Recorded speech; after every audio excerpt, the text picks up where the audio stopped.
November is slated to be a rather interesting month for UFO UAP. Get that popcorn ready. So much so that I have christened this month Numinous November. Numinous truly is a wonderful word, don't you think? Richard Butt, who I think is a genuine insider, wrote, "November will be a very good month for the topic, UFO Twitter. We'll have plenty to talk about." But we don't need to take his word for it, though he may know things we don't. Indeed, there are two publicly known events slated this coming month that are going to happen this coming month, which may bear some decadent UFO fruit to scintillate our cosmic taste buds. Whatever that means. As you may recall, on October 26, congressional members met with the Department of Defense Inspectors General. However, this upcoming November 16th, 2023, congressional members will meet with the Intelligence Community Inspectors General to discuss the office's ongoing work on evaluating UAPs and its role in investigating UAP and retaliatory claims by personnel in the intelligence community. In my last video, I covered how congressional members responded to their briefing with the Department of Defense Inspectors General. If you recall, they weren't pleased. They felt like it was useless, that they weren't told anything. Hopefully, this upcoming briefing with the Intelligence Community Inspectors General will be different, and they will be given much more information, and it will be fascinating to see their response to it. Another event slated for November, which will fall on November 17th through the 18th, is via the Soul Foundation. The guests are eye-opening and consists of, well, let me just quote from the website. Taking place at Stanford University on November 17 through 18, 2023, Soul's conference features Avi Loeb, Charles McAuliffe, Christopher Mellon, Gary Nolan, Jacques Vallée, and other leading voices on UAP. I find it rather fascinating that Charles McAuliffe will be among the guest speakers. He's not only David Grush's lawyer, but he was also the United States' first Intelligence Community Inspector General. And he sat right behind Grush during the July 26 UFO hearing. That should probably tell you something. Checking out the Soul website, I was able to get a clear understanding of what this new, really intriguing organization is all about. I am going to read the entire about section, and I honestly think it's really worth it. Let's go. The time has come for serious, well-funded, and cutting-edge academic research into the nature of unidentified aerial phenomena and their broad cosmological and political implications. Such a claim would have been beyond the pale of respectability just 5 years ago, but the U.S. government's recent and continued acknowledgments of UAP have changed them from a subject unworthy of academic consideration into a scientific and intellectual problem of unfathomably broad stakes. Now that UAP are considered real enough by Congress to be addressed with federal legislation, we are forced to consider the broad consequences of this for the future of science, technology, economy, politics, law, religion, culture, and all other human institutions and endeavors. The Soul Foundation is accordingly establishing itself as a premier center for UAP research under the direction of academic and government experts already professionally engaged in the study of UAP. The foundation is assembling teams of noted specialists in the natural sciences, the social sciences, the humanities and engineering, information science, and other technology-focused disciplines. Collectively, these teams will undertake rigorous, methodical, and cutting-edge inquiry into UAP and their implications, as well as help set the agenda for UAP studies. Soul's work and mission. as revelation of the reality of UAP would be world-changing in every sense of the term, the Foundation's work is not confined to purely academic research, but extends to advisory and policy work as well as public education. In sum, the Soul Foundation's mission is threefold. 1, to help fund and set a clear direction for the initial 25 years of public research related to UAP, non-human intelligences, and the implications of their existence for human understanding of nature, society, technology, and politics.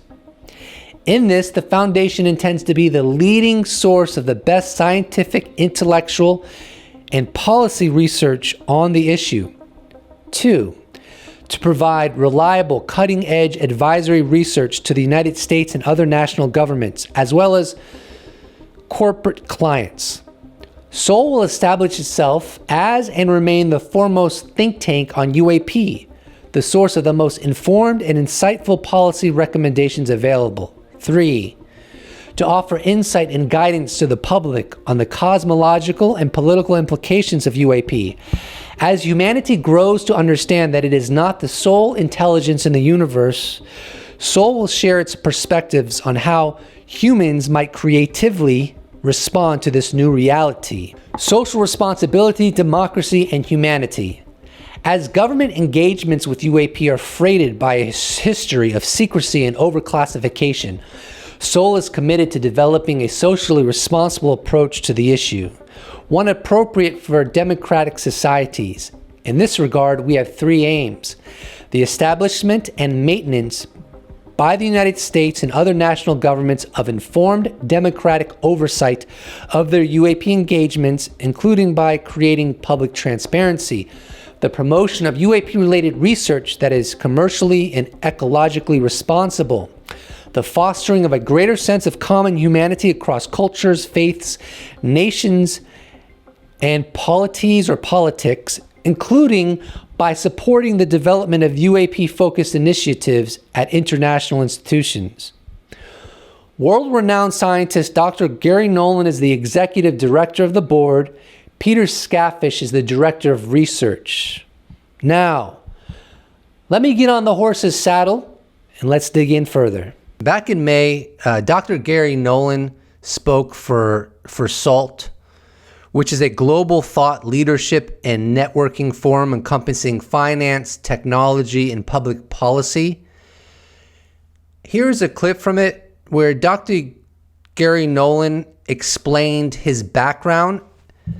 And since he is the executive director of the board of the Soul Foundation, I think this is worthwhile to share. Well, I'm a professor in the Department of Pathology at Stanford.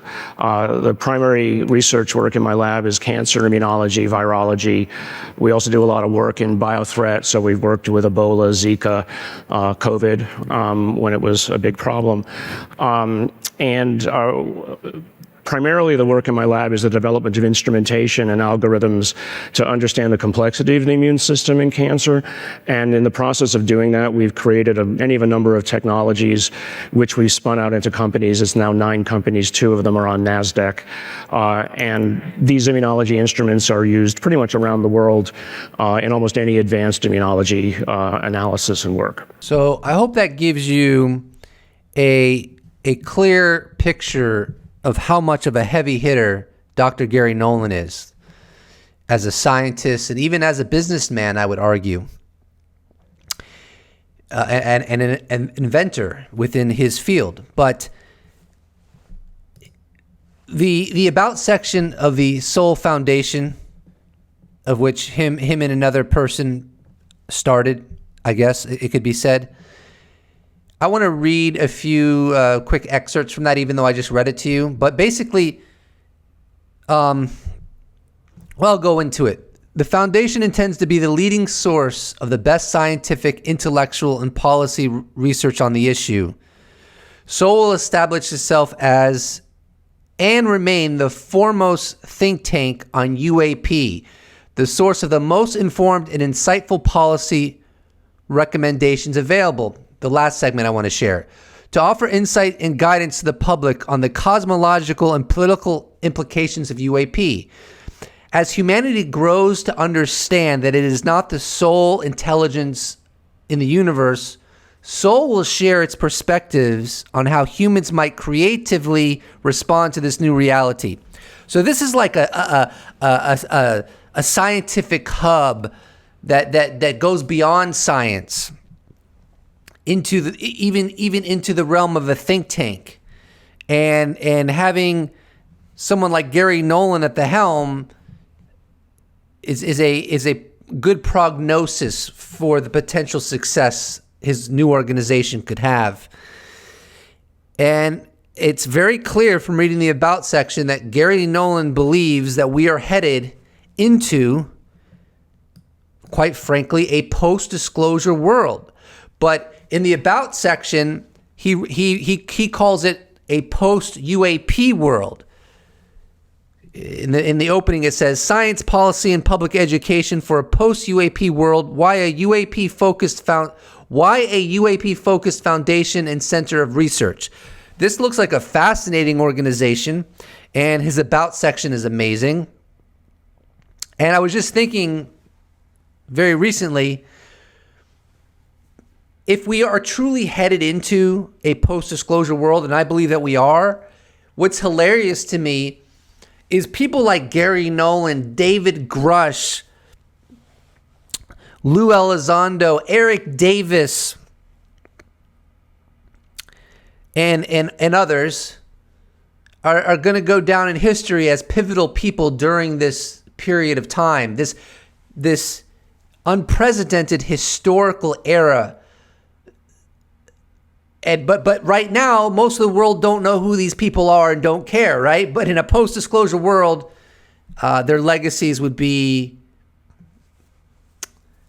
enormous, to say the least. I'm a little tired, so sorry if I'm coming off a little bit ruffled in the feathers, if you will.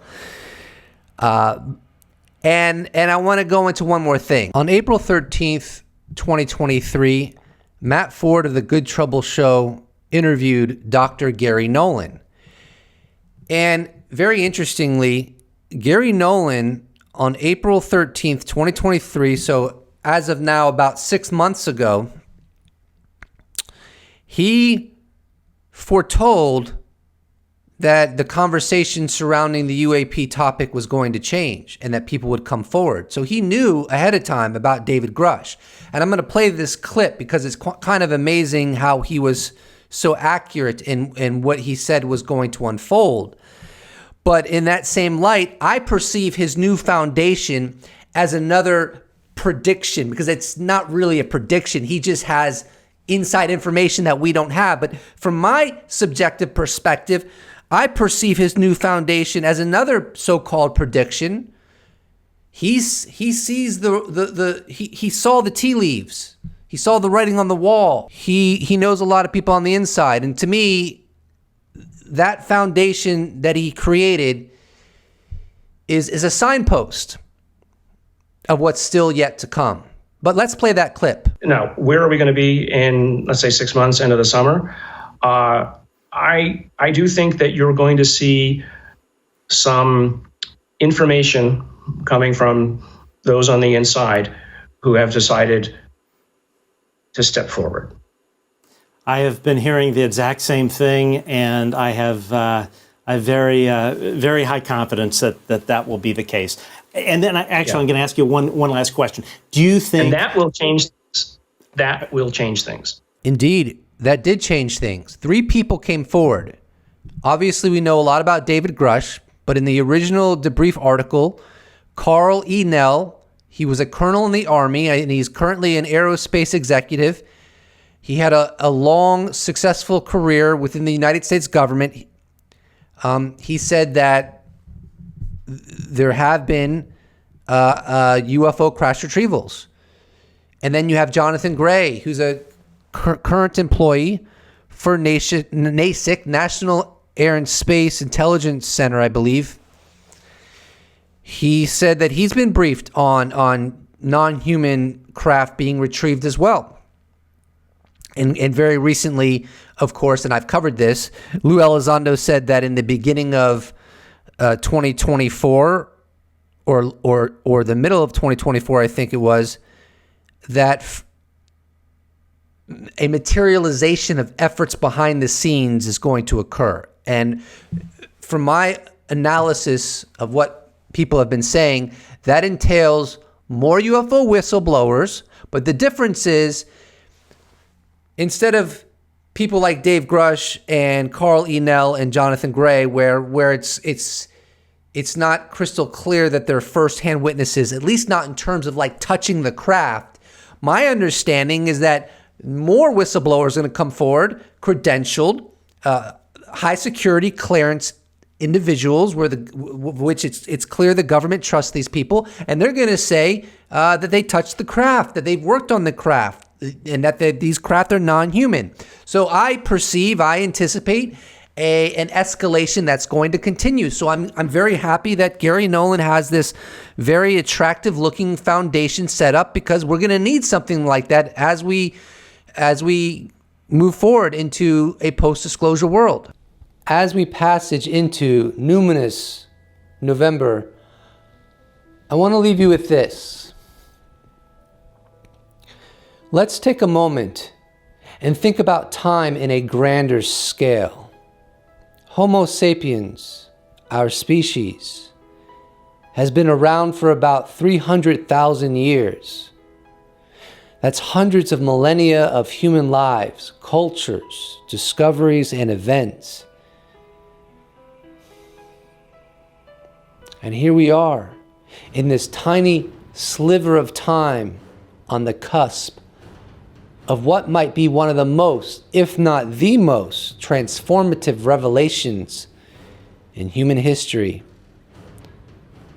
The disclosure that we're not alone,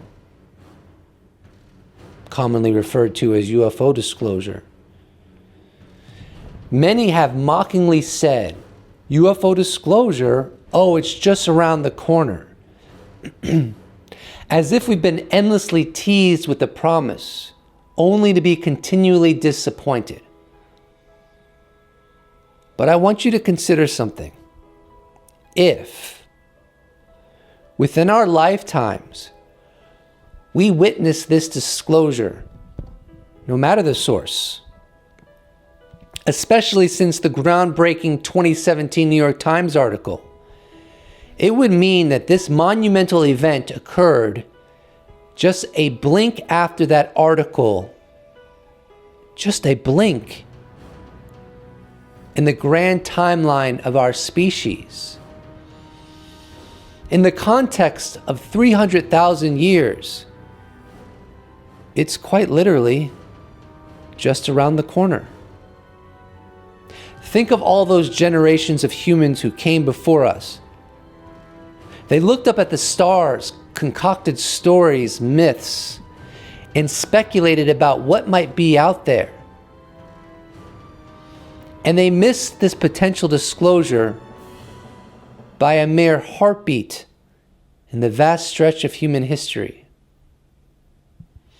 So the next time someone says, UFO disclosure is just around the corner, with a hint of sarcasm, you can confidently agree. Because when you really put it into perspective, it's closer than we ever imagined. If this is where this is all headed. We will know we are closer to disclosure when things get weirder, more ridiculous, and more absurd. And yet the U.S. government does not deny the allegations when they could. You understand? I know that you do. I know that you do. We have that going. I know that you do. Beautiful. Please do not forget to subscribe. If you'd like to support this channel, you can check out my merch shop where I sell t-shirts. You could become a patron. You could become a YouTube member. You could give me a one-time donation. All those potentialities could be accessed in the description box below, or you could just slap a like on this bad boy and I will appreciate it so very much. numinous.